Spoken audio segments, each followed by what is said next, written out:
বর্বরতার যেন শেষ নেই গাজায়। এবার একটি স্কুল ভবনে আশ্রিতদের উপর হামলা চালালো ইসরায়েলি সেনারা। প্রাণ গেছে ৩০ ফিলিস্তিনির। গোটা উপত্যকা জুড়ে তাণ্ডব চালানো হয়েছে। একদিনে প্রাণ গেছে মোট ৫৭ জনের। এদিকে গাজা যুদ্ধ বন্ধে মাদ্রিদে বৈঠক করেন ইউরোপ ও আরব রাষ্ট্রের প্রতিনিধিরা। এতে ইসরায়েলের উপর নিষেধাজ্ঞার আহ্বান জানায় স্পেন। ওয়ালটন টেলিভিশন মাত্র ২৫,৪৯০ টাকায় পাচ্ছেন গুগল টিভি।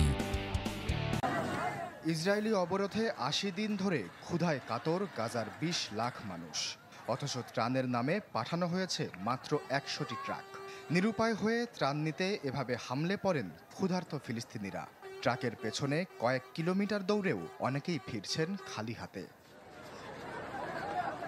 বিশ্ব গণমাধ্যম বলছে গাজাবাসীদের নিঃশেষ করার মিশনে নেমেছে ইসরায়েল। ছোট্ট উপত্যকায় প্রতিদিনই তৈরি হচ্ছে ভয়াবহ নির্যাতনের নজির।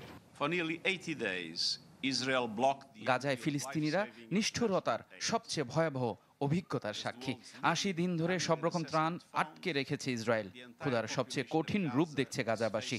গোটা জাতি আজ দুর্ভিক্ষের সর্বনিম্ন স্তরে দাঁড়িয়ে, অথচ বিশ্ব তা শুধু তাকিয়ে দেখছে।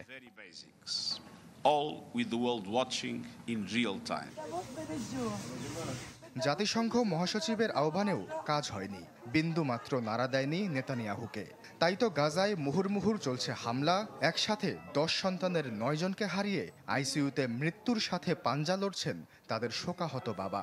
এরই মধ্যে গুড়িয়ে দেওয়া হয়েছে স্কুল ভবনে আশ্রিত মানুষের ক্যাম্প, পুড়িয়ে দেওয়া হয়েছে হাসপাতাল।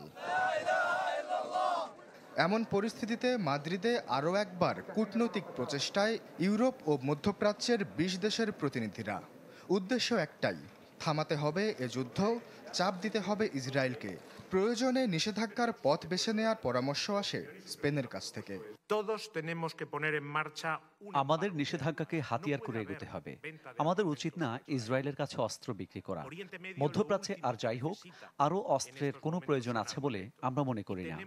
ইসরায়েল যদি না থামে, আমাদের নিজ নিজ দেশ থেকে তাদের বিরুদ্ধে নিষেধাজ্ঞা জারি করতে হবে। এই আলোচনার সময়ও থেমে নেই হত্যাযজ্ঞ। চলমান যুদ্ধে গাজা উপত্যকায় ফিলিস্তিনি প্রাণহানি কষাঘাত করছে ৫৪,০০০-এর দরজায়। আশ্বাস চৌধুরী, চ্যানেল 24।